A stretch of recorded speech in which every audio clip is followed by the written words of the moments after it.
네, 안녕하세요. 강남구청 인터넷 수능 방송 학교 밖 청소년 2026년 대입 전략 설명회를 진행하게 된 진로진학 컨설팅 마이유니 대표 강예은입니다. 반갑습니다. 네, 오늘 이렇게 학교 밖 청소년 대입 전략 설계 2026년 입시 완전 해부를 주제로 강의를 진행하게 되었습니다. 우선 제 소개를 드리자면요. 저는 학교 밖 청소년 전문 진로 진학 컨설턴트이고요. 저희 회사는 이 학교 밖 청소년의 진로 진학만을 위해서 제가 창업을 하였고, 현재 저희가 가장 많은 최다 합격 사례를 보유하고 있는 기관이라고 보시면 되겠습니다. 오늘 이렇게 저희가 쌓아온 데이터들을 기반으로 어떻게 해야 가장 유리한지, 어떻게 해야 가장 효과적으로 대입을 준비할 수 있는지에 대해서 자세하게 살펴보도록 하겠습니다. 네, 우선 워밍업으로 시작을 해보겠습니다. 워밍업인데요. 나는 학교 밖 청소년 진학에 대해서 얼마나 알고 있느냐에 대한 OX 퀴즈를 많이는 아닙니다. 한 4가지 정도 준비해봤습니다. 네, 첫 번째로는 학교 밖 청소년은 학생부 전형으로는 진학할 수 없다입니다. 자, 왜 우리는 진학할 수 없다라고 나왔을까요? 물론 우리는 학생부 전형이라고 하면 학생부가 필요하겠죠. 근데 우리는 이제 대학에 진학할 때 있어서 학생부를 낼 수가 없기 때문에 학생부 전형으로는 할 수 없지 않을까라는 생각이 들 수도 있습니다. 하지만 그렇다면 이제 이 강의가 있을 수 없겠죠. 학생부 전형으로 당연히 진학할 수 있기 때문에 이 답은 X가 되겠습니다. 당연히 진학할 수 있고 오늘 말씀드릴 예정입니다. 네, 두 번째, 대입 면접 시 입학사정관이 검정고시 출신자임을 알 수 있다. 내가 딱 들어가자마자 아, 저 친구는 검정고시를 봤네 라고 입학사정관 분들이 아실 수 있을까요? 당연히 그렇지 않겠죠. 네, 블라인드 면접이라고 해서 이따가 차후에 설명을 드리겠지만 절대로 내가 학교 밖 청소년임을 대학에서는 면접에서는 인지를 하실 수 없습니다. 네. 세 번째, 청소년 생활기록부로 지원할 수 있는 대학은 한정되어 있다. 아마 청소년 생활기록부라는 개념이 좀 그게 뭐지? 라고 생각하시는 분들도 계실 것 같아요. 그래서 청기부는 꿈드림센터에서 작성해 주시는 서류로 이제 우리가 대학을 국립대 위주로 한 15개 이내로 저희가 한정되어 있다. 그렇기 때문에 O라고 보시면 되겠고요. 마지막, 검정고시 성적표는 직접 우편 발송으로 제출해야 된다의 경우에 O일까요? X일까요? 아마 뭐 내야 되겠지라고 생각하시는 분들도 계실 텐데 이거는 바로 X입니다. 어떻게 X냐? 내가 8월 검정고시만 봤다 하는 친구들은 내가 직접 성적표를 갖다가 내야 되는 거고요. 아, 나는 4월 검정고시를 받고 온라인 제출이 가능하다라고 하면은 굳이 직접 제출하지 않아도 괜찮다라고 보시면 되겠습니다. 그래서 정리를 하면 학교 밖 청소년도 학생부 전형으로 지원 가능하고 면접 때 절대로 내가 검정고시 봤다는 것을 아무도 모른다. 그리고 청기부를 지원할 수 있는 대학은 국립대 위주로 한정되어 있고 그리고 검정고시 성적표는 직접 제출하는 친구들도 있고 그렇지 않은 친구들도 있다까지 말씀드릴 수 있겠습니다. 어떤가요? 몇 개나 맞았나요? 네. 내가 아무것도 맞지 못하다 하더라도 오늘 이 강의를 듣고 나면 다 알게 됩니다. 그러니까 차근차근 저랑 같이 가봅시다. 그럼 본격적으로 대학 입학 전형 무엇인가에 대해서 가볍게 훑고 넘어가도록 하겠습니다. 아마 지금 이 영상을 보시는 분들은 내가 진짜 많이 찾아봤다 하시는 분들도 계실 거고 이제 처음인데 한번 드러나 볼까 하는 분들도 계실 거예요. 그래서 차근차근 기본부터 대신 심화까지 함께 가보겠습니다. 우선 대학 입학 전형이라고 하면요. 어렵지 않아요. 어렵지 않고요. 그냥 우리가 익히 아는 수시, 정시, 추가 모집 이러는 전형에 대한 내용입니다. 이 모든 것을 일컬어서 전형이라고 하고요. 우리는 보통 수시 모집을 알고 있어요. 그렇죠? 수시 모집은 9월에 진행이 되고 교과, 종합, 논술, 실기 이렇게 진행이 됩니다. 제가 여기 빨간 네모를 쳐놨습니다. 빨간 네모를 쳐놨다는 것은 우리가 논술이나 실기는 따로 고사가 진행이 돼요. 고사가 진행되는데 교과랑 종합은 뭐 검정고시 성적이나 아니면 대체 서류를 중심으로 갈 수 있는 것이고 가장 많이 선호를 하기 때문에 빨간색 네모를 쳐놨습니다. 앞으로 빨간색 네모가 쳐 있는 게 가장 핵심이다 라고 보시면 되고 모든 걸 내가 알기 너무 힘들다 라고 하면은 이 네모 박스 안에 있는 것만 충분히 알아두셔도 괜찮다 라고 보시면 되겠습니다. 그럼 9월에 한 둘째 주 정도에 진행이 돼요. 둘째 주 정도에 수시 모집이 진행되고 난 다음에는 수능을 봅니다. 11월에 수능을 보고요. 그 다음에는 정시 모집이 이루어집니다. 우리가 수능을 보고 난 다음에 정시 모집이 이루어지잖아요. 그렇기 때문에 당연히 수능을 보게, 수능 성적으로 내가 대학을 가는 게 바로 정시 모집이다 라고 보시면 되겠습니다. 그래서 수시 모집과 정시 모집 이렇게 두 가지로 나눠져 있고요. 2월에 추가 모집이라고 나와 있거든요. 이 추가 모집은 뭐냐? 추가 모집은요, 이 수시와 정시에서 모두 다 떨어진 친구들만 지원할 수 있는 전형입니다. 그러면 어떻게 되는 걸까요? 내가 3월에 대학을 가잖아요. 3월에 대학을 가는데 나는 아직 2월 28일인데 2월 27일인데 아직도 내 대학이 어딘지 아직 모르겠는 거야. 추가 모집이 그런 거예요. 그렇기 때문에 너무너무 불안하기 때문에 우리는 수시 그리고 정시에서 모든 카드를 다 쓴다. 난 여기서 합격을 결정 짓는다 라고 생각을 해주시고 그리고 이 대학 입시에 임하는 것이 아주 좋습니다. 추가 모집은 너무 불안하다. 합격자는 있지만 불안한 루트다 라고 보시면 되겠습니다. 네, 그러면은 이제 점차 심화로 들어가 보겠습니다. 우리가 수시와 정시가 있는 것은 알았어요. 근데 수시와 정시, 그러면 이 두 개를 다 지원할 수 있는 건가요? 라고 궁금하실 텐데요. 여기서 제가 강조하고 싶은 거는 단 하나입니다. 여기 빨간색 네모 뭐죠? 지원 불가라고 써있죠. 우리는 수시 모집에 합격을 해버리면요. 그 어떤 정시에도 지원할 수 있는 카드가 주어지지 않습니다. 무슨 뜻이냐? 전문대도 마찬가지예요. 내가 하나의 대학이라도 진짜 딱 하나라도 합격을 했을 때 절대로 정시를 못 쓴다는 거예요. 그러면 어떤 일이 일어날까요? 내가 수능 만점을 받았어. 근데 수시에서 합격했어. 그럼 나는 어느 대학 가야 되는 거예요? 나는 수능 만점이라는 성적표를 절대 쓸 수 없는 거예요. 그러니까 지금 내가 나는 정시 또는 뭐 수능을 좀 생각해보고 있다 하는 친구들 정말 잘 들어야 돼요. 내가 수능을 생각하고 있다. 수능으로도 대학 갈 생각이 있다라고 하면은 8월 말 정도에 스스로 모의고사를 보셔야 돼요. 모의고사를 보셔서 한번 채점을 해본 다음에 그때 이제 그 모의 지원 돌려볼 수 있잖아요. 돌려보고 난 다음에 나는 내가 수능으로 갈 수 있는 대학보다는 더 높은 대학, 상위의 대학, 그러니까 입시 결과가 상위의 대학을 수시로 쓰는 것이 가장 안전하다라고 보시면 되겠습니다. 너무 불안해요 라고 하는 친구들 많은데 내가 수능보다 더 잘 갈 수 있는 대학을 쓰는 것이 가장 이 수시 지원 불가에 있어서 우리한테 너무 중요한 전략이 될 거다라고 보시면 될 것 같습니다. 이해되셨죠? 너무 중요한 부분. 지금은 뭐 어떻게 되겠어요? 라고 하는데 안 됩니다. 절대로. 반드시 그 수능을 쳐봐야 된다는 거를 보여드리고 싶습니다. 네. 그러면 이제 본격적으로 대학 입학 전형 심화로 들어갈 텐데요. 제가 뭐라고 말씀드렸죠? 교과, 종합, 그리고 논술 실기가 있는데 교과랑 종합을 위주로 많이 간다고 말씀드렸잖아요. 교과는요, 여러분, 여기 보이시죠? 검정고시 성적만으로만 가는 그런 전형이에요. 다른 거 일체 안 봅니다. 뭐 면접이나 수능 최저는 볼 수 있거든요. 대학마다 달라요. 근데 내가 활동을 하거나 그럴 필요가 전혀 없다. 그냥 나는 검정고시 성적표만 받아오면 된다라고 보시면 되겠습니다. 현재까지 가장 많은 친구들이 이 교과 전형을 선호를 하고요. 종합은 무슨 일일까요? 종합. 우리가 선물 세트, 종합 선물 세트를 받으면 기분이 어떤가요? 너무 좋죠. 왜요? 하나만 들어있지 않아요. 교과처럼 검정고시 성적 하나만 들어서 나한테 꾸러미가 오는 게 아니에요. 종합은 여러 가지가 다 들어있는 전형이기 때문에 나를 평가할 때도 여러 가지를 다 평가한다라고 보시면 되겠습니다. 그래서 검정고시 성적도 들어가긴 들어가요. 근데 내가 꿈드림 센터나 아니면 이제 자퇴하기 이전에 학교에서 어떤 활동을 했는지를 중심으로 서류를 기반으로 학생을 종합 평가하는 전형이 바로 종합 전형이 되겠습니다. 되셨죠? 그래서 내가 여태까지 뭘 준비했나를 생각해 보셔야 돼요. 내가 검정고시 성적 딱 하나 있다. 그러면은 교과 전형이 맞는 거고요. 나는 종합 전형, 그러니까 활동도 여러 개 했고 센터에 여러 번 출석을 했고 또 많이 있었다, 활동도 많이 했다라고 하면은 종합 전형을 선택하는 것이 맞습니다.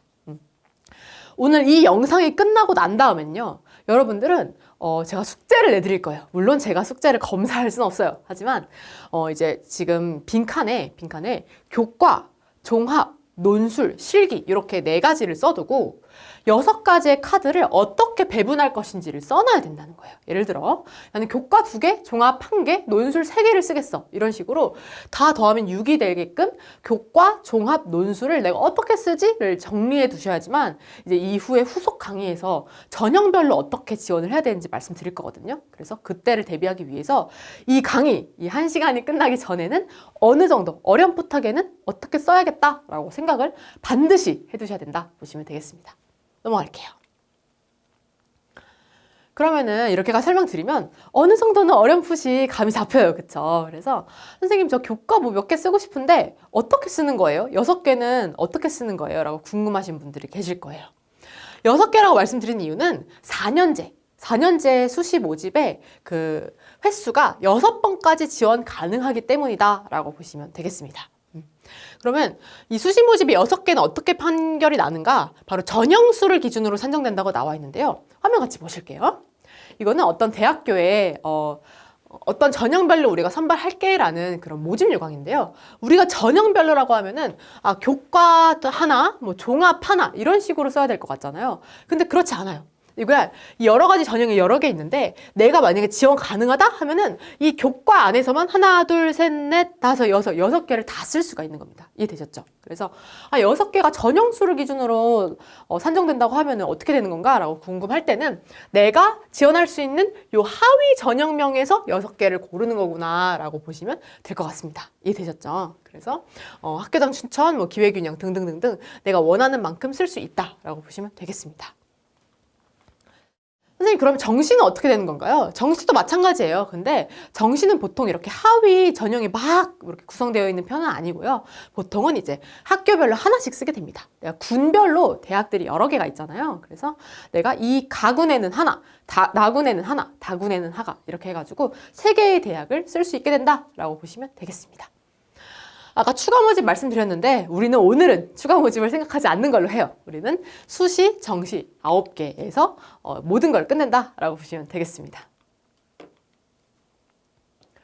그런데 여러분 이 6개와 3개의 지원 제한에 걸리지 않는 대학이 있어요. 어디냐? 바로 화면에 나와 있는 청운대, 호원대 등의 산업대학, 그리고 전문대학, 그리고 아래에 나와 있는 대학들입니다. 전문대학, 빨간색 네모가 쳐 있죠. 그 이유가 무엇일까요? 전문대는요, 무제한으로 쓸 수 있습니다, 여러분. 무제한. 무제한이라고 하면 내가 원하는 학교를 다 쓸 수 있다는 거예요. 매년 저와 함께 이제 진학을 준비하는 친구들이 이 전문대 횟수를 갱신합니다. 어떻게 갱신하냐? 작년에 저랑 같이 준비했던 친구가 선생님 저는 풍요롭게 쓰고 싶어요 라고 했어요. 풍요롭게. 그래서 어떻게 풍요롭게 쓰고 싶어 했더니 저는 4년제는 뭐 모르겠고 그냥 경기권 그리고 서울권에 있는 전문대는 다 쓰고 싶습니다 라고 말을 한 거예요. 그래서 좋다. 그래서 그렇게까지 사실 필요가 없는데 그래서 오케이. 그래서 작년에 30개를 썼다라고 보시면 되겠습니다. 30개를 썼다는 건 무슨 말이죠? 내가 합격한 대학이 무려 25개였다라고 보시면 되겠습니다. 서울권에 있는 그 친구 검정고시 성적이 막 100점인 친구는 아니었어서 서울권에 있는 대학은 힘들었지만 경기권에 있는 대학은 모조리 다 붙었다 보시면 되겠습니다. 여러분 25개가 붙었어요. 그러면은 언제 고민이 시작될 것 같으세요? 고민이 시작되는 때는 모든 게 다 합격자가 발표 났을 때 시작되는 겁니다. 무슨 느낌인지 아시죠? 내가 오늘은 이 대학이 끌리고 내일은 저 대학에 가고 싶고 이러는 고민이 그때 가서 진행되는 것이죠. 그런 거는 물론 좋습니다. 행복한 고민이죠. 하지만 제가 봤을 때 제가 이 여러 명의 수백 명의 수천 명의 친구들을 진학 상담을 해보면서 느꼈던 거는 30개까지는 필요 없다. 단 한 5개에서 10개 사이면 충분하다라고 보시면 되겠습니다. 이해되셨죠? 그래서 차라리 맛있는 걸 사 먹는 게 낫고요. 그래서 산업대, 전문대 등등 이 과학기술원이라든지 한국기술종합학교, 전통문화대학교 등등은 이런 횟수 제한에 걸리지 않기 때문에 내가 마음 편하게 쓸 수 있겠다라고 보시면 되겠습니다. 네, 그러면은 이제 진지한 부분으로 들어가겠습니다. 바로 2026년 대입 변화 주요 사항인데요. 2026년 대입 너무너무 변했습니다. 그래서 아마 지금 작년도부터 만약에 준비했던 친구들이 있다면 작년과는 또 너무 많이 달라졌기 때문에 반드시 시청해야 되는 부분이라고 보시면 되겠어요. 가보겠습니다. 우선 정리를 해봤어요. 우리가 익히 아는 부분부터 새롭게 바뀌는 부분을 정리해봤는데 우선 제가 계속 말씀드리는 거 자기소개서는 이제 폐지됐어요. 우리가 종합전형이라고 하면 자기소개서를 생각할 수밖에 없거든요. 왜냐면 나에 대해서 소개를 해야 되는데 소개할 수 있는 서류가 없잖아요. 그래서 자기소개서를 생각하는데 24년 대입부터 폐지됐다. 나는 자소서를 쓸 일은 전혀 없다. 라고 보시면 되겠고요. 그리고 중요한 거. 학교생활기록부를 볼 때 수상, 봉사, 독서, 자율동아리를 보지 않습니다. 무슨 말이냐? 선생님, 학교 방만 안 보나요? 아니에요. 학교 안도 다 안 봐요. 학교 안도 다 안 봐요. 그래서 학교 안도 다 안 보기 때문에 내가 수상이나 봉사, 독서에만 조금 집중을 했다라고 하면은 이제는 그럴 필요 없다. 왜냐? 대학에서도 안 본다라고 보시면 되겠습니다. 제가 이렇게 말씀을 드리면 친구들이 좀 의심해요. 선생님 정말 안 봐요? 라고 하는데 실제로 학교 안에서 대학을 가잖아요. 학교 안에 대학을 가는 그 생활기록부를 뽑아보면은 두 개로 나눠져요. 하나는 전체가 나오는 생활기록부가 하나가 나오고요. 두 번째는 이 수상, 봉사, 독서, 자율동아리가 절대로 나오지 않는 새로운 버전의 생활기록부가 있는 거예요. 그러니까 나의 수상, 봉사, 독서, 자율동아리를 만약에 열심히 했다라고 하면 지금부터는 조금 힘을 빼도 된다까지 말씀드리고 넘어가겠습니다. 그럼 본격적으로 하나하나 살펴볼게요. 우선 여러분, 우리가 지금 대입을 준비합니다. 대입을 준비하는데 지금 올해부터의 입시의 기조는 뭐냐면 벽을 허물어요. 어떠한 벽도 다 허무는 게 올해부터 이제 28년 대입까지의 트렌드라고 보시면 되겠는데요. 첫 번째로 벽을 허무는 것은 바로 선택 과목 필수 반영을 폐지했다는 겁니다. 선택 과목 필수 반영, 이게 뭘까요? 우리 원래 문과 가려면 어떤 탐구 선택해야 돼요? 사탐 선택해야 되죠. 그리고 이과 가려면 과탐을 선택해야 했어요. 여태까지는 벽이 이렇게 있었어요. 근데 이제는 어떻게 하겠다는 거예요? 이 벽을 폐지하겠다는 거예요. 그냥 우리 문이과 통합교육과정이잖아. 너네가 문과를 가든 이과를 가든 사탐을 보든 과탐을 보든 모두 다 갈 수 있게끔 해줄게 라고 하는 게 정부에서의 기조다라고 보시면 되겠습니다. 그럼 우리는 어때요? 오, 너무 좋은데? 하면서 이제 나는 이과 가고 싶었는데 과학탐구는 좀 자신 없었어. 그러면은 내가 사탐 선택하고 이과 가야겠다 라고 생각하는 친구들이 굉장히 많았어요. 근데 이 친구들한테 주요하게 봐야 되는 부분은 뭐냐 보면은 가산점을 부여하는 대학들이 많다 이겁니다. 특히 서울 상위권대학은 중심으로 우리는 과탐을 보아야지만 가산점을 줄게 라는 제도를 운영하고 있는 대학이 많아요. 그래서 만약에 이 영상을 보는 분들 중에 여기에 나와 있는 대학을 내가 만약에 지원하고 싶다 하는 친구들은 반드시 이 가산점 항목을 체크를 하고 지원을 해야 된다는 거예요. 실제로 작년에도 이 학교에 많이 붙었거든요. 많이 붙었어요. 근데 한 명도 이 미적분이나 기하 또는 과탐 가상을 받지 않은 친구들은 다 떨어졌다라고 보시면 되겠습니다. 이해되셨죠? 그래서 내가 그냥 벽을 허물었다고 해서 반드시 그냥 다 갈 수 있는 게 아니라 그래도 가산점 항목이 너무 중요하기 때문에 이걸 반드시 알고 가야 된다라고 보시면 되겠습니다. 이해되셨죠? 넘어가겠습니다. 네, 두 번째로 허무는 벽은 바로 전공 사이의 벽이에요. 전공 사이의 벽인데 무전공 입학 확대됐다라고 제가 말씀을 드렸을 거예요. 근데 이제는 작년에는 이게 처음 시행됐어요. 시행됐기 때문에 이런 게 있으니까 뭐 지원하세요 라고 제가 추천을 드렸었다면 지금은 이제 경쟁률이라는 지표가 나온 상태이기 때문에 조금 더 정교하게 설명을 드릴 수가 있다 보시면 되겠습니다. 연세대를 포함해서 정말 많은 대학들이 이제 문이과 자유전공을 학부를 실시했다라고 떠들썩하게 이제 나왔는데요. 보통 어떻게 뽑았냐면요. 유형 1과 2가 있어요. 그래서 유형 1은 전공이 전혀 없어. 그냥 무전공 학부라고 해서 바로 뽑는 게 있었고요. 유형 2는 계열은 나눠져 있어. 예를 들어 사회과학 계열에서 무전공학부를 뽑는다든지 인문계열, 인문과학 계열 이렇게 해서 무전공학과를 뽑는다든지 이렇게 유형 1과 2로 나눠져서 선발을 했단 말이에요. 그리고 작년에 이어서 올해도 16,746명을 선발을 합니다. 그런데 그래서 제가 말씀드렸죠. 혹시라도 나는 뭐 할지 모르겠다. 진로에 대한 결정이 되지 않았다. 그냥 내 활동이 여러 군데로 퍼져 있다 하는 친구들에게 너무 좋은 전형이 바로 무전공 입학이었어요. 그래서 무전공 입학을 내가 준비하게 되면 내가 이 학교에서 얼마나 공부를 잘할 수 있는지를 중심으로만 내가 설명을 하면 되기 때문에 많은 어려움은 없었습니다. 그래서 작년에 이 무전공 입학으로 학교 밖 청소년들도 서울 상위권 대학에 많이 합격을 했어요. 그래서 제가 보여드린 표는 이거는 작년도 기준이에요. 왜냐? 아직 올해의 모집 요강이 나오지 않았어요. 올해 모집 요강은 5월 31일까지 나오게 되어 있습니다. 그래서 이거 작년도 기준이고, 만약에 내가 무전공학과를 준비한다라고 하면은 저희가 이제 7월이나 6월쯤에 라이브 방송을 하거든요. 그때 이제 정확한 정보를 기반으로 제가 설명을 드릴 테니까 여기를 지원하면 되겠다라고 해주시면 되겠습니다. 우선 작년도 기반이라는 걸 말씀드리고요. 건국대 자유전공학부 무려 종합에서 179명이나 선발을 했습니다. 그쵸? 이런 정도로 만약에 내가 지원하는 학교가 100명이 넘게 선발했다라는 거는 우리한테 너무 중요한 기회예요. 왜냐하면 우리는 학생부가 없기 때문에 최초합이나 상위권에서 합격을 하기가 조금 어려운 상황이란 말이죠. 근데 179명이나 선발하면 돌고 돌아서 나에게도 충분히 기회가 오는 그런 환경이기 때문에 이런 무전공학과가 많이 뽑는다는 것을 우리가 전략적으로 활용해 볼 필요가 있다 보시면 되겠습니다. 보시면 뭐 서울여대, 성균관대 등등등등 해서 성균관대도 종합탐구형으로 114명이 입학을 했죠. 그렇기 때문에 우리한테 너무 유리한 학교다라고 보시면 되겠고요. 경기권에서도 이제 95명, 논술로 많이 선발을 하는 경우를 많이 볼 수 있는데요. 95명이라는 거 정말 상당하거든요. 보통 논술 뽑는다고 하면은 막 경영학과 아닌 학과들은 막 4명 뽑고 3명 뽑고 이러는데 지금은 엄청난 변화라고 보시면 되겠습니다.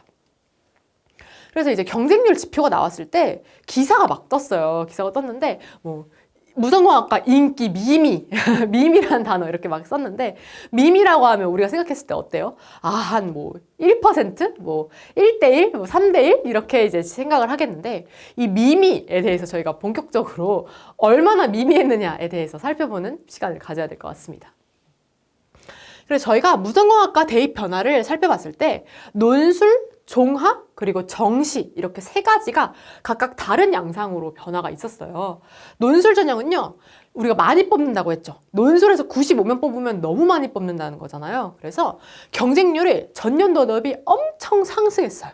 원래는 막 예를 들어 이만큼이었다고 하면은 작년 무전공학과 대입은 더 많아졌다는 뜻이 되겠죠. 그래서 논술에 있어서는 경쟁률이 높아졌다. 그리고 학생부 종합전형은 지원자 수가 증가는 했어요. 증가는 했는데 학생부 종합전형이 이제 내가 서류가 다 준비가 되어 있어야 되다 보니까 증가는 했으나 내가 대학에서 더 많이 선발하는 그 인원만큼 증가하지 못한 거예요. 그래서 종합전형에 있어서는 우리가 경쟁률은 좀 수시 평균 경쟁률보다는 낮은 수준으로 이제 책정이 됐다라고 보시면 되겠습니다. 그렇게 작년에 지원을 했고요.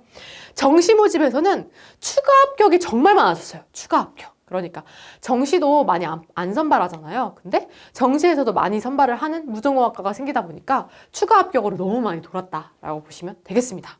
그래서 단순히 무전공학과가 있다, 난 지원해야지 이게 아니라요. 제가 추천하고 싶은 건 내가 어떤 전형이냐 따라서 좀 달라진다라는 거예요. 논술이면 훨씬 더 많은 친구들이랑 경쟁을 해야 되는 거기 때문에 확실히 알아둬야 된다. 종합일 때 유리했다. 정시일 때 유리했다라고 보시면 되겠습니다. 이해되셨죠? 그래서 2025학년도 입시 결과는 아직 안 나왔어요. 이제 4월 말에서 5월 초에 보통 공개를 하는데 이제 이거를 보실 때 주의해야 될 점을 말씀드릴게요. 내가 작년도 이렇게밖에 안 나왔다고 하면서 이제 바로 넣으면은 손해예요. 우리한테 별로 좋지 않아요. 왜냐? 작년에 이제 말씀드리겠지만 의대 정원 확대 있었잖아요. 그리고 이제 첨단학과도 신설했기 때문에 굉장히 경쟁률이 재작년과는 달랐어요. 그러니까 만약에 작년도 지표를 보고 올해도 그러겠다라고 해서 지원을 한다면 우리한테 조금 쉽지 않을 것이다 라고 보시면 되겠습니다. 그래서 입시 결과가 어떻게 될지 모른다. 그래서 단순히 적용하지 말고 함께 저랑 같이 차근차근 전문가랑 같이 알아보는 것이 중요하다. 작년의 경쟁률이나 입시 결과 지표만 봤을 때는 힘들 수 있다라는 거예요. 이해되셨죠? 그러면 이제 경쟁률 지표를 한번 보실까요? 이제 건국대 많이 선발한다라고 보시면 되겠는데 보시면 아시겠지만 논술은요 경쟁률이 높아요. 논술은 경쟁률이 높아요. 근데 종합은 25대 9, 25대 1, 13대 1, 14대 1, 10대 1, 14대 1, 17대 1 이렇게 10에서 20 안팎이라고 보시면 됩니다. 그래서 친구들이 이제 실망을 하죠. 왜요?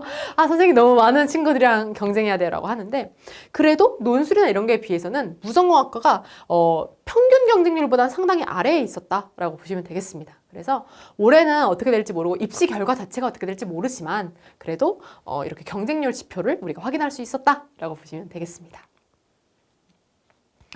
아직 그 모든 대학에서는 공개하지 않았지만 유일하게 하나의 대학, 가톨릭 대학교에서는 입시 결과를 3월에 공개를 해버렸습니다. 그래서 오늘 제가 여러분께 설명을 드릴 수 있는데 가톨릭 대학교 같은 경우에는 자연공학 계열을 이렇게 선발을 했잖아요. 교과 전형은 비슷했어요. 교과 전형은 이제 자유전공 학부든 컴퓨터 정보공학이든 비슷했는데 종합전형 보이세요? 16명을 뽑았는데 경쟁률이 37대 1. 맞네 라고 생각할 수 있겠지만 평균에서 최저 7등급까지 합격을 한 겁니다. 무슨 느낌이에요, 여러분? 계속 이제 충원이 돌고 무전공학과에 지원한 친구들이 나는 잘 없는데 하면서 지원한 친구들이 많았기 때문에 보통 평균은 3.7인데 최저가 7등급까지 붙었다는 얘기예요. 여기서 최저라는 뭐예요?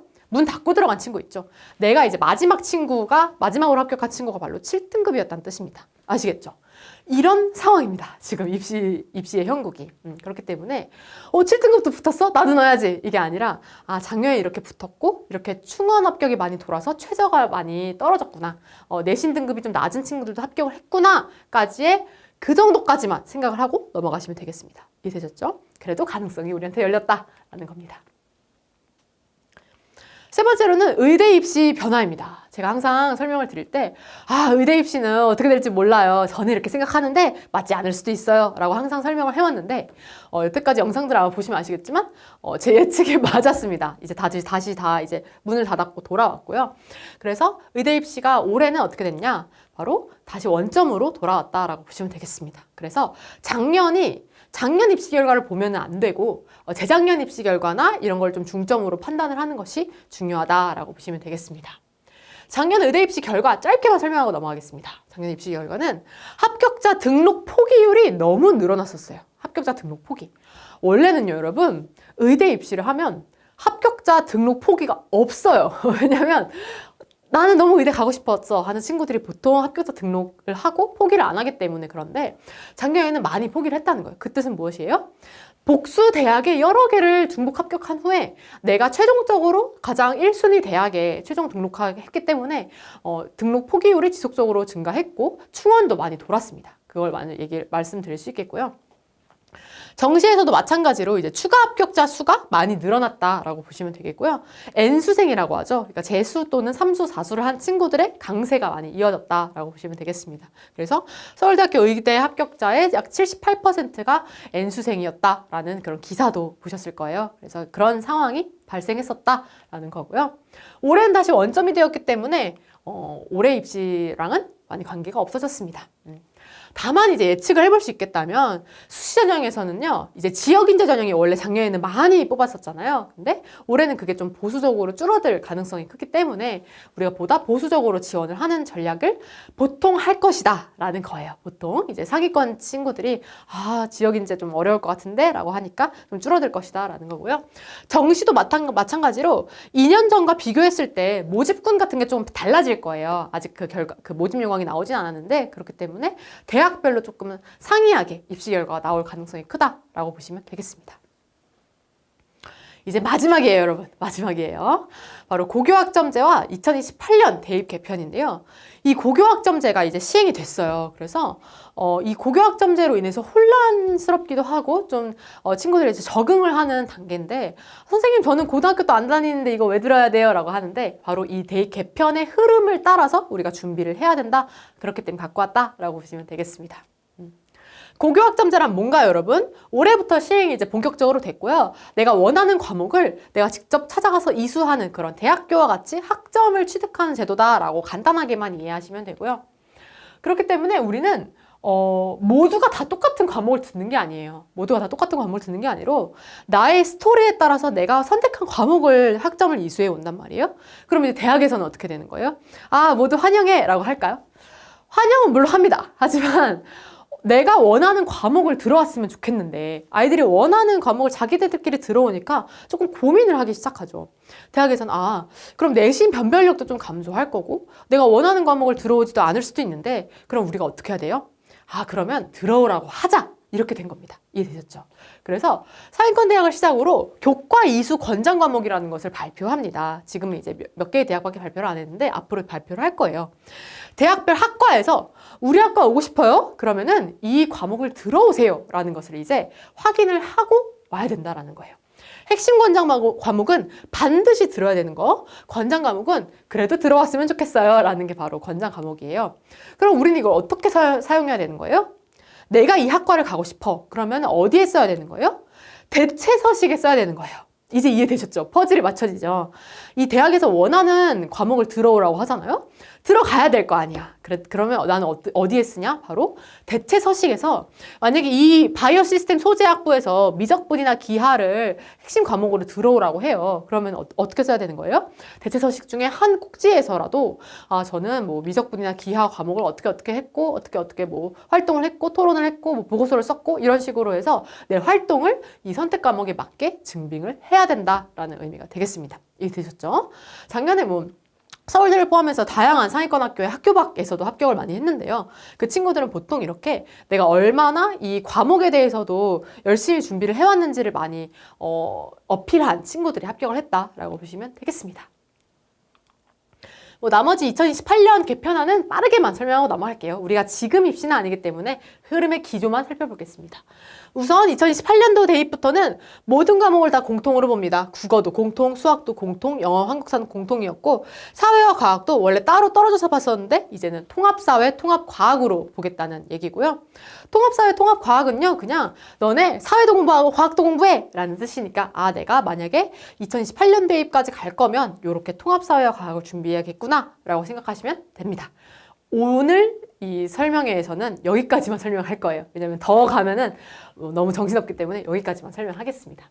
그래서 지금은 이제 이런 통합사회 과학까지 운영을 하니까 변별력을 이렇게 여러 가지 과목을 섞어서 낼 수 있겠구나. 뭐 세계지리와 윤리도 이렇게 섞고 세계지리와 세계사도 섞고 뭐 지구과학과 화학도 섞어가지고 오히려 더 변별력이 높은 수능이 나올 수 있기 때문에 내가 수능도 같이 함께 준비를 해야겠구나 라고 생각을 하시는 게 가장 베스트다 라고 보시면 되겠습니다. 이해되셨죠? 오늘은 여기까지만 하겠습니다. 그래서 융합형 문항이 혼재되고 있으니까 참고하시면 되고 이제 등급제도 2018년부터는 5등급제로 갈 거예요. 마찬가지로 내신 변별력이 줄어들기 때문에 내 스토리를 강화해야 된다까지만 깔끔하게 정리하고 넘어가겠습니다. 그래서 어떤 변화가 이제 있는 거예요? 대학에서는 궁금한 거예요. 왜냐면 이제 내신도 5등급 체제가 된다고 해. 뭐 고교학점제로 원하는 걸 들어오겠다고 해. 통합사회와 통합과학으로 이제 다 같이 보는 거예요. 그러니까 그러면은 우리는 교과만 보면 안 되겠는데? 라는 생각을 하기 시작합니다. 지금이 그런 단계예요. 교과만 보면 안 되겠는데? 그러면 우리는 교과를 보는 그런 전형에서도 또는 정시를 보는 전형에서도 너네가 어떤 활동을 했는지 그것도 조금 같이 얘기해 줬으면 좋겠어 까지가 바로 2028년 대입 개편을 가기 위한 지금의 변화다라고 보시면 되겠습니다. 이해되셨죠? 그래서 제가 장황하게 또는 깔끔하게 설명을 했지만 가장 중요한 포인트는 이겁니다. 단순히 정량평가만 보던 그런 성적만 보던 전형에서도 정성평가를 도입할 가능성이 매우 커졌다라고 정리를 깔끔하게 하고 넘어갈 수 있겠습니다. 실제로 정시전형에서도 이제 내신 반영을 하죠. 내신 반영을 하는데 서울대학교 등을 포함한 여러 학교에서 진행을 합니다. 근데 검정고시 출신자는 내 검정고시 성적표를 물론 내도 되는데 보통 작년까지 합격한 친구들은 성적표를 낸 친구들은 합격을 하지 않았어요. 성적표를 낸 친구들은 합격하지 않았고 이제 청소년 생활기록부 또는 학교 생활기록부 대체서식이라는 서류에 내가 어떻게 공부를 했는지를 작성한 친구들이 합격을 했었다라고 말씀드릴 수 있겠습니다. 그래서 만약에 내가 서울 상위권대학의 정시전형을 준비하고 있다 하는 친구들은 이렇게 수능 위주 전형 학교 생활기록부 대체서식이라는 요 서류를 같이 참고를 해야 된다라고 보시면 되겠습니다. 어떤 식으로 쓰냐, 어떤 과목에 대해서 내가 어떤 독서를 수행했고 어떤 지식을 쌓았다, 뭐 전차시 수강했다 이런 식으로 내가 이 과목에 대해서 열심히 공부를 했다라는 것을 입증할 수 있는 서식이 필요하다. 활동이나 이런 증명서들도 같이 내야 된다까지 보시면 되겠습니다. 여기까지가 이제 입시 변화였고요. 엄청나게 많은 변화가 있었기 때문에 우리한테 유리할 수 있는 지점들만 제가 콕콕 씹어드렸어요. 그러면 우리 학교 밖 청소년은 어떤 대입 전략을 취해야 되냐라고 봤을 때요. 저희가 계속 입시를 해오면서 해봤을 때 우리한테 불리하다고 생각할 수도 있잖아요. 왜냐면 우리는 활동을 많이 할 수가 없는 환경인데 라고 생각했을 때 진로 관련돼서 풍부하진 않더라도 내가 이 방향으로 가기 위해서 현 상황에서 노력했다라는 게 서식에 드러난 친구들은 내신 반영 이런 거 다 상쇄했습니다. 다 붙었어요. 다 합격을 했기 때문에 내가 이런 변화 속에서 아무리 내 활동을 보려고 노력을 한다고 해도 내가 활동이 많이 없어도 괜찮아요. 활동이 많이 없어도 최대한 많이 활동을 하고 이거를 잘 서류에 녹여내기만 한다면 걱정하지 않아도 된다. 다 합격을 했더라 라고 보시면 되겠습니다. 그래서 오늘 여러분께 말씀드리고 싶은 건 뭐예요? 진로 관련된 다양한 활동, 적어도 아무거나 물론 하는 것도 좋지만 적어도 내가 어떤 방향으로 가고 싶은지를 드러낼 수 있는 활동들을 해두면 좋다라고 보시면 되겠습니다. 이해되셨죠? 넘어가겠습니다. 그럼 이제 본격적으로 올해 입시에 대해서 살펴보겠는데요. 대입 전형 일정에 대해서 가볼게요. 올해 대입은 9월 8일 월요일부터 9월 12일 금요일까지 총 5일간 진행이 되고요. 이 중 3일 이상이라고 써 있는데 내가 지원하고 싶은 학교에 따라서 월화수일 수도 있고 수목금이 열려있을 수도 있고 화수목금이 열려있을 수도 있고 달라요. 그러다 보니까 내가 적어도 여러분 9월 초까지는 다 정해야 돼요. 적어도 9월 초까지 다 정해서 내가 지원하고 싶은 학교가 언제가 원서 접수 기간인지를 알아두고요. 그런 다음에 진행을 하는 것이 맞다라고 보시면 되겠습니다. 이해되셨죠? 네, 좋습니다. 그래서 9월 8일부터 12일까지 원서 접수를 하는구나. 그 전까지 나는 다 준비해놔야겠구나 생각해 주시면 되겠습니다. 그럼 바로 다음으로 학교 밖 청소년 지원 가능 대학에 대해서 살펴볼게요. 우리는 어떤 대학에 지원 가능하냐? 이제 본격적인 얘기로 들어가 볼 텐데요. 우리가 사용할 수 있는 전형이 두 가지 방법이 있다라고 해서 제가 두 가지 길을 나눠드렸는데요. 첫 번째는 검정고시 출신자 특별 전형이에요. 특별 전형. 그래서 검정고시를 봤다? 오케이, 들어와. 검정고시를 안 봤어? 그러면 우리의 이 전형에 지원할 수 없어. 이런 제도예요. 이런 전형이에요. 우리한테만 열린 특별 전형이라서 굉장히 유리하잖아요. 근데 아쉽게도 많이 선발하지 않아요. 호원대, 장로회 신학대, 감리교 신학대 이렇게 세 가지 대학에서 선발을 주로 하고요.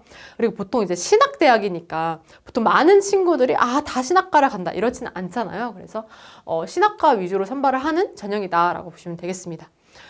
작년부터 재작년 그 전년도 호원대학교 이 검정고시 특별 전형으로 저희 회사에서도 많이 합격을 시키고 있는데 정말 조금 선발합니다. 정말 조금 선발해요. 그래서 보통 한 5명, 10명 선발하면은 괜찮겠는데 1명, 2명 선발을 하다 보니까 약간 물론 호원대에 가고 싶다 하는 친구들은 이 전형을 활용하시면 너무 좋지만 모든 친구들이 가기에는 한 3, 40명 내외로 뽑는 전형이다 보시면 되겠습니다. 이해되셨죠? 그래서 이 학과들 중심으로 지원을 할 수 있고 그럼 우리는 도대체 이 특별 전형이 없으면 어떤 전형을 지원해야 되냐? 바로 검정고시 출신자 지원 자격 부여 전형으로 지원을 하면 된다라고 보시면 되겠습니다. 선생님 그러면은 전형이 따로 있는 건가요? 아니요. 따로 있지 않아요. 그냥 고등학교 다니는 친구들 있죠. 그 친구들이 지원하는 전형에 나도 넣는다라고 보시면 되겠습니다. 나도 넣어요. 그래서 그냥 나도 다 같은 전형에 나도 똑같이 응시를 한다라고 보면 되겠고요. 다만 모든 전형에 지원 가능한 건 아니에요. 모든 전형은 아니고 그 모집 요강에 동등한 학력 인정을 취득한 자라는 말이 나와 있는 전형에만 지원할 수 있습니다. 이해되셨죠? 그래서 선생님 저 이 학교 가고 싶어요 라고 오는 친구들한테 모집 요강에 나와 있어? 너가 지원 가능해? 라고 저는 항상 물어보거든요. 그걸 물어보는 이유가 바로 내가 아무리 가고 싶어도 나를 선발하지 않으면 지원하지 않는다라는 거예요. 그래서 동등한 학력 인정이라는 말이 나와 있어야지만 지원할 수 있구나 라고 보시면 되겠습니다. 그러면요 여러분 우리가 고등학교 친구들이 다 가는 전형에 어떻게 내가 가지? 나는 내신이 없잖아 라고 생각할 수가 있는데요. 그래서 우리가 활용하는 게 바로 비교내신이라는 지표예요. 비교내신. 비교내신은 이제 화면에 보시면 아시겠지만 내 내신을 활용하기 어려운 친구들이 학교 밖에서 준비한 친구들도 있지만 외국 대학을 이수한 친구들 등등등등 꽤 많아요. 그래서 그 친구들이 내신 이용하기 힘들어? 그러면은 비교내신을 써 라고 이제 대학에서 지정해 준 거예요. 그래서 전형별로 각기 다른 기준을 정하고 각각의 기준에 따라 비교하는 건데 예를 들어 교과 전형 내신이 필요하죠? 그때 검정고시 성적을 써라. 종합전형 학생부가 필요하죠? 그러면 서류를 써라. 이런 식으로 해서 각 전형마다 너네 내신 없어? 그러면 비교 내신을 써라 라고 이제 해준 거다라고 보시면 되겠습니다. 이해되셨죠?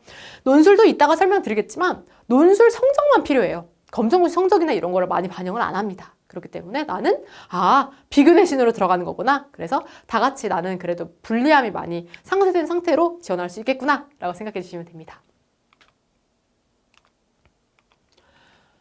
마지막으로 이제 기본 개념은 바로 특별 전형인데요. 특별 전형은요, 아까 검정고시 출신자 특별 전형처럼 내가 뭔가 특별 전형에 해당한다? 라고 하면 지원할 수 있는 전형이에요. 그래서 만약에 화면에 나온 이 다자녀라든지 다문화라든지 저소득층 등등등등등에 내가 해당이 된다 라고 하는 친구들은 이 특별 전형이라는 새로운 길이 하나 열린 거예요. 나는 그냥 교과, 종합에만 넣을 수 있었다라고 한다면 특별 전형이라는 새로운 길도 열렸다라고 보시면 깔끔할 것 같습니다. 이해되셨죠? 그래서 교과, 종합 등등에 더해서 특별 전형도 열려 있구나 생각해 주시면 됩니다.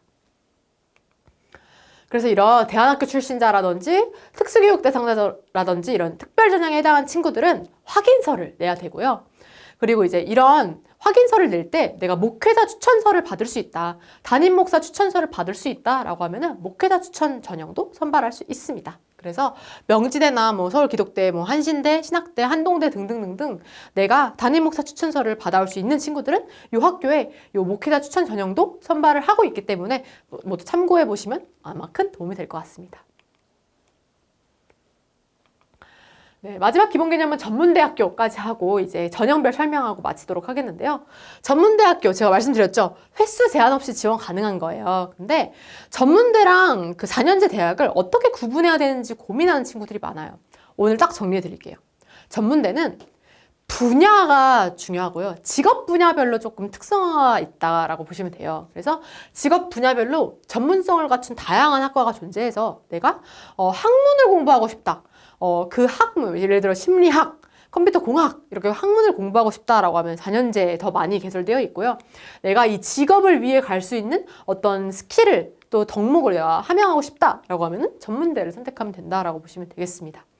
그래서 횟수 제한이 없는 거에 더해서 9월에 한 번, 11월에 한 번 더 뽑기 때문에 내가 전문대는 조금 더 프리하게 여유롭게 지원을 할 수 있다까지 설명을 드릴 수 있겠습니다. 그래서 전문대학교 전형 일정 같이 보실게요. 전문대 전형 일정은 9월 8일부터 시작하는 건 똑같거든요. 똑같은데 9월 30일까지 총 한 달 정도 뽑아요. 한 달 정도 선발을 하고 그리고 2차를 다시 뽑습니다. 2차는 11월 7일부터 11월 21일까지 해서 2번 뽑는다라고 보시면 되겠고요. 내가 만약에 1차에 합격했어요. 그래도 괜찮아요. 2차에 지원할 수 있어요. 내가 만약에 1차에 떨어졌어요. 그래도 괜찮아요. 2차에 지원할 수 있습니다. 이해되셨죠? 그래서 선발 인원이 1차에 74%나 선발을 하기 때문에 내가 전문대를 생각한다라고 하는 친구들은 1차와 2차에 둘 다 지원한다라고 생각하는 건 물론 좋지만 하나만 딱 선발을 하는데 지원하겠다면 1차에 지원하는 것이 너무 유리하다까지 설명드릴 수 있겠습니다. 네. 고생하셨어요. 여기까지가 바로 기본 개념이었습니다. 이제 우리가 전형을 선택하는 타이밍이 왔는데 이 전형을 선택하고 이제 이 설명회는 종료될 거예요. 그럼 이제 후속 강의에서 전형별로 어떻게 내가 준비를 해야 되는지를 제가 설명을 다 드릴 거니까 일단 이 영상이 마치기 전까지 뭐 하셔야 된다고요? 나는 전형을 고르겠다라고 보시면 됩니다. 그래서 이 정시전형은 빼고 교과, 종합, 논술, 실기, 특기자까지 있잖아요. 이 특기자까지 이 5가지 중에 내가 어떻게 6개를 쓸 건지를 보시면 되겠습니다. 여기까지 설명드리면 좀 궁금한 친구들이 선생님 저는 저소득층 또는 차상위 계층이에요. 특별전형을 쓸 수 있어요. 라고 할 때 어떻게 하는 거냐면 특별전형을 따로 쓰는 게 아니에요. 교과 안에서 교과전형 안에서 교과 특별전형이 있는 거예요. 이해되셨죠? 그래서 내가 특별전형이라고 하면 교과 전형에 교과 일반 전형도 넣을 수도 있는 거고 그리고 교과 특별전형도 넣을 수 있는 거예요. 그래서 내가 특별전형이 따로 치는 게 아니라 교과, 종합, 논술, 실기, 특기자 중에 6개를 고르고 그 안에서 내가 특별전형으로 넣을지 일반 전형으로 넣을지 둘 다 넣을지를 선택하면 된다까지 보시면 되겠습니다.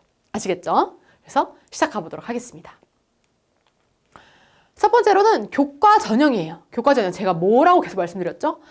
검정고시 성적만 본다. 다른 건 아예 안 본다. 라고 보시면 되겠죠. 그래서 면접이나 수능 최저, 국립대의 경우에는 수능 최저가 있잖아요. 그래서 국립대의 경우에는 수능 최저가 있고 면접을 보는 학교들도 있지만 보통의 가장 중요한 거는 검정고시 성적이다. 보시면 되겠습니다. 여기 중복 합격자가 많아 2월 인원이 많다라고 나와 있는데요. 2월 어디서 들어보셨나요? 보통 그 로또 당첨됐을 때 아무도 안 나타나면 이제 2월 되잖아요. 그게 다음 회차로 똑같아요. 마찬가지. 이제 우리가 선발을 해요. 선발을 하는데 하나의 학교만 붙은 경우보다는 보통 교과 전형은 많이 붙어요. 왜요? 내가 같은 성적으로 보통 이 성적대를 선발한 학교에 6개를 쓰잖아요. 그렇기 때문에 보통 한 3, 4개를 붙습니다. 6개를 다 붙는 학교도 많아요. 그러면 내가 어떻게 해야 돼요? 다른 학교들에 6개를 다 갈 수가 없어요. 오늘은 뭐 A 학교, 내일은 B 학교 이렇게 갈 수가 없어요. 그러니까 하나의 학교만 선택을 하고 다른 학교에는 전화를 걸어서 안 가겠다고 하죠. 그럼 어떻게 되는 거예요? 안 가겠다고 한 친구들이 이만큼 생기죠. 그러면 이 인원을 쭈르륵 내려서 추가 합격으로 선발을 하는 게 바로 2월 인원이라는 개념이에요. 실제로 한 300명 정도 선발하는 경영학과의 경우에는 몇 명이나 충원 합격이 돌까요? 500번대까지 돌아요. 580번대까지 막 돌아요. 어떻게 도는 거죠? 내가 300명을 선발해. 근데 내가 580번이에요. 그럼 나는 몇 등 한 거예요? 나는 880등을 한 거예요. 근데도 선발이 된다라는 거죠. 이해되셨죠? 그래서 교과 전형은 2월 인원이 많아서 추가 합격자가 많다. 내가 최초 합을 하지 않더라도 추가 합격자가 될 수도 있다라고 보시면 되겠습니다. 그래서 성적만으로 진학을 희망한다. 또는 선생님 저는 수능 최저를 한 2합 7일 정도, 3합 10일 정도는 맞출 수 있을 것 같아요. 또는 면접, 그 정도는 할 수 있어요. 하는 친구들은 너무나도 유리하다, 교과가. 왜냐, 면접이 있는 전형에 조금 더 그 결과라고 하죠. 입시 결과 낮기 때문에 우리한테 유리한 건 교과 전형이면서도 면접이 있거나 수능 최저가 있는 그런 학교들이 가장 유리하다라고 보시면 되겠습니다. 없는 학교들도 많아요. 그냥 내가 그 검정고 성적만 내놓으면 합격 통지서가 오는 학교도 많습니다. 일단 그런 게 바로 교과 전형이다 보시면 되겠습니다. 다음으로 종합 전형인데요. 종합 전형은 뭐라고 했어요? 종합 선물 세트. 내가 반드시 학생부 대체 서식이나 청소년 생활기록부를 준비를 필수적으로 해야 되는 겁니다. 보통 어떻게 나와 있냐면요. 모집 요강 보시면 선택이라고 나와 있어요. 선택. 그래서 낼 사람은 내고 말 사람은 마라 라고 나와 있어서 친구들이 항상 물어봐요. 선생님이 선택이라고 하는데 안 내면 안 돼요? 안 내면 떨어집니다. 네, 그리고요. 제가 이따가 설명을 2차 시에서 드리겠지만 그 모든 칸을 다 채운 친구들만 붙었어요. 무슨 느낌인지 아시죠? 한 5개에서 10개 또는 어떤 페이지를 채우라고 나오거든요. 근데 그 페이지를 하나라도 안 채운 친구들은 떨어졌다라고 보시면 되겠습니다. 그래서 어떤 친구들에게 추천을 하냐. 선생님 저 대입 준비를 하는 데 있어서 학과나 진로 관련된 활동이 적어도 5개는 있어요 하는 친구들, 또는 제가 학교 자퇴하기 전에 여러 가지 활동을 했어요, 또는 선생님 앞으로 시간이 좀 있어요, 그래서 저는 지금부터 준비할 수 있어요 하는 친구들에게만 추천을 합니다. 왜냐면 지금부터 막 준비하기에는 종합전형이 너무 준비할 게 많고 힘들 거예요. 그래서 내가 한 5개 이상은 센터에서 활동을 했다, 예를 들어 대안학교나 이런 데서도 활동을 했다라고 하면은 가능한 전형이다 보시면 되겠습니다. 세 번째로는 논술 전형인데요. 논술 전형은 제가 뭐라고 말씀드렸어요? 비교 내신 자체도 논술이에요. 논술만 잘 보면 끝이라는 겁니다. 이해되셨죠? 그래서 어떤 친구들에게 추천을 하냐? 선생님 저는 반드시 수도권 또는 인서울 대학에 진학을 하고 싶어요. 또는 수능 최저 그래도 준비하고 있어요. 저는 조금 더 높은 대학에 검정고시 성적으로 갈 수 있는 것보다 더 잘 가고 싶어요 하는 친구들에게 추천을 하는 게 바로 논술 전형입니다.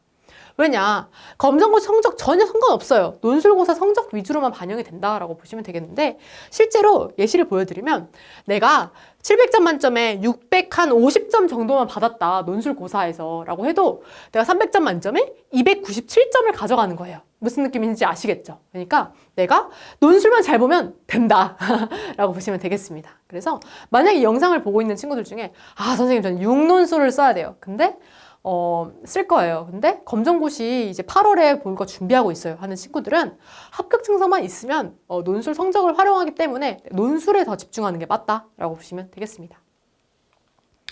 그래서 그런 친구들한테 이제 이 기출문제 예시를 제가 보여주잖아요. 그럼 아까 막 다 나갔던 친구들도 다시 다 들어와요. 왜요? 조금 어렵기 때문에 일단 한번 살펴볼게요. 논술 기출문제 예시 보시면 이제 뭐 도표 분석하라 하는 학교도 있고 뭐 이렇게 자연 계열에서는 이렇게 약간 비문학 같은 이제 문제가 나와서 이 원뿔 그릇에 해당하는 이런 물풍선의 반지름을 어떻게 놓고 풀어야 된다라고 보시면 되겠습니다. 그래서 논술고사가 조금 문제 난이도가 꽤 있다. 일반 논술은 라고 보시면 되겠습니다. 그래서 여기까지 제가 설명을 드리면 논술고사에 희망을 품었던 찰나의 희망을 품었던 친구들이 다들 표정이 안 좋아요. 왜요? 어려워 보이니까 잠깐 지나갔지만 이따가 자세히 설명드리겠지만 그래서 이런 친구들에게 추천할 수 있는 논술이 바로 약술형 논술입니다.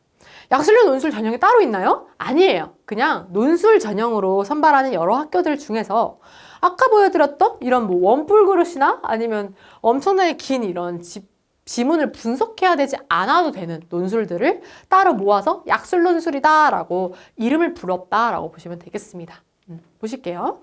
약술 논술은요. 약간 쉬워요. 쉬워. 그래서 국어는 단답형 빈칸만 채우면 되고 수학은 빈칸 채우기 또는 풀이 과정만 이렇게 잘 쓰기만 하면 합격을 할 수 있다 보시면 되겠고요. 국어가 1학년 과정에서만 나와요. 왜냐면 선택 과목 유불리를 없애기 위해서. 그리고 수학도 수원, 수투 그런 기본 과정에서만 나오고 문제가 어렵지는 않아요. 그래서 내가 많이 공부하기는 좀 어려운데 그래도 이 정도는 할 수 있겠다는 친구들은 지원해 볼 수 있다라는 거고요. 출제 범위 말씀드렸고 이런 식으로 나옵니다. 그냥 그 제시문이 하나 나오고 뭐 제시문을 작성하기 위해 수립한 글쓰기 계획의 일부다.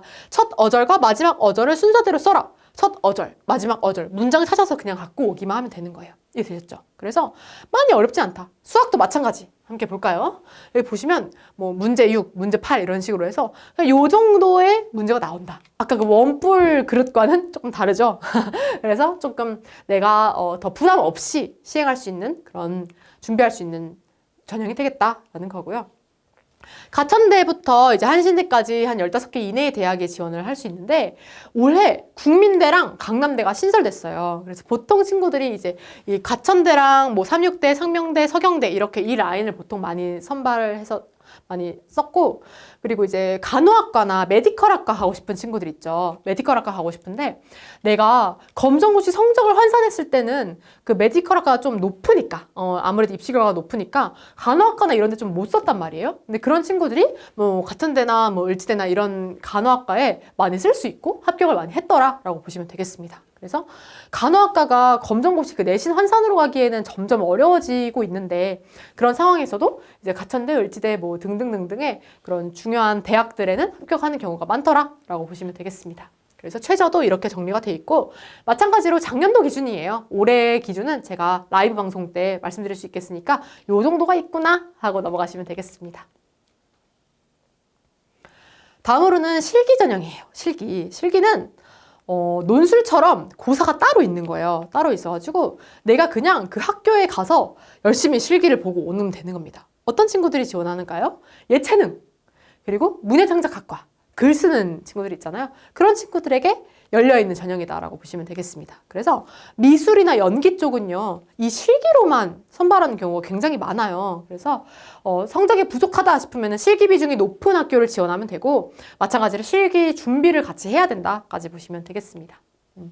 그래서 뭐 체육이나 뭐 음악이나 다 여러 개가 있는데 몇 개만 갖고 왔어요. 그래서 하키 뭐 실기고사는 내가 직접 가서 패스, 슈팅, 뭐 스쿱, 뭐 세이브 능력 이런 것들 내가 직접 보여줘야 그 자리에서 결과가 나온다라고 보시면 되겠습니다. 문장과도 마찬가지. 내가 직접 가서 실기고사를 보고 내가 직접 이제 글솜씨를 뽐내고 와야지만 나중에 합격했습니다라는 게 나온다라고 보시면 되겠습니다. 그래서 사실 센터나 학교에서 준비해 줄 수 있는 건 사실 많이 없고 요 실기고사는 내가 스스로 준비해야 된다 보시면 되겠습니다. 그리고 이 실기고사랑 많이 헷갈려 하시는 게 바로 특기자 전형인데요. 실기랑 특기자를 헷갈릴 수밖에 없어. 왜냐면 좀 뭔가 감이 안 잡히잖아요. 실기 제가 딱 정리해 드릴게요. 실기는 직접 가야 돼.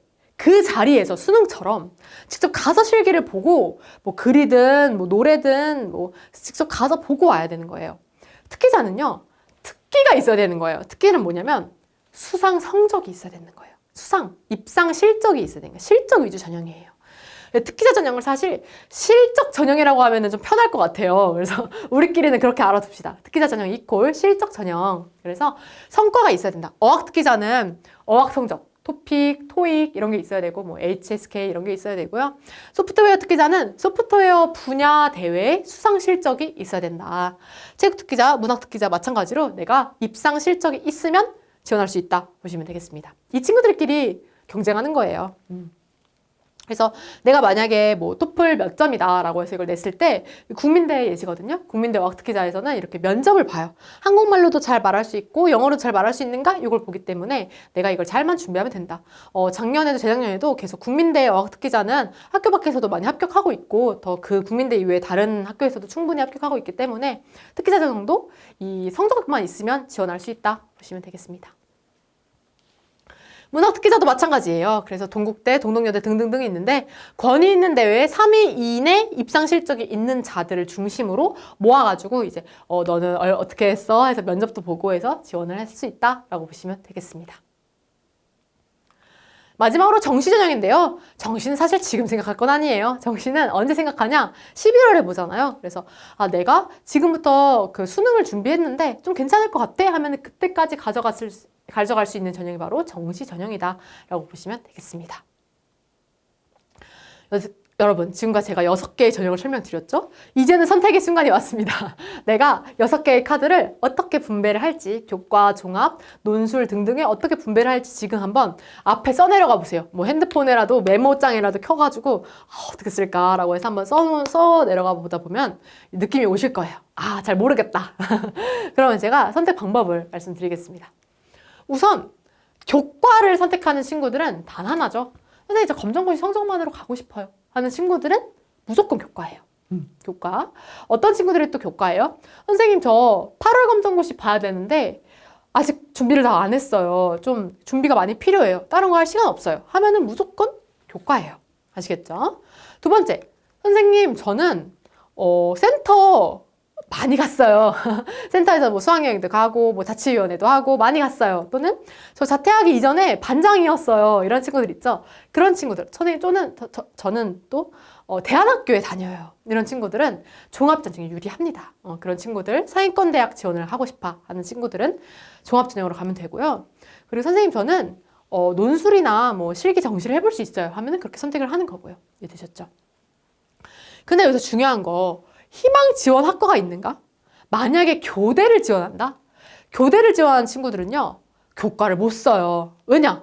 내가 잘못해서가 아니야. 그냥 교대의 특성상, 초등교육과의 특성상 종합만 선발을 합니다. 그렇기 때문에 내가 교대를 지원하는 친구들은 나의 의지와 상관없이 종합을 써야 된다라고 보시면 되겠고요.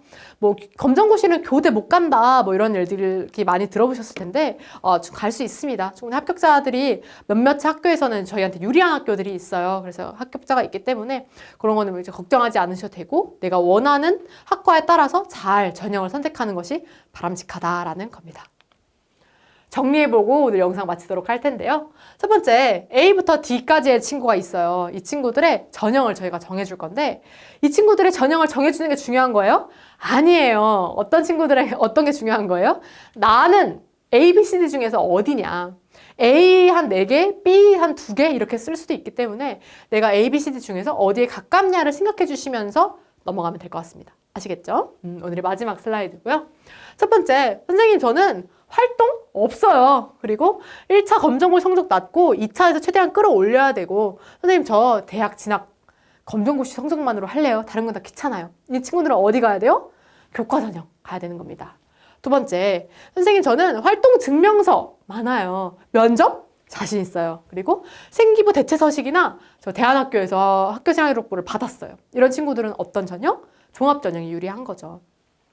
세 번째, 선생님, 저는 글 쓰는데 자신 있고 수능 준비를 병행하고 있어요. 그리고 저 서울 상위권 대학 가고 싶은 친구들도 있겠지만 아까 보여주셨던 그 국어랑 수학 문제 정도는 풀 수 있을 것 같아요 하는 친구들은 어떤 전형이에요? 논술 전형이겠죠. 마지막, 쌤, 저는 생기부 대체 서식 모르겠어요.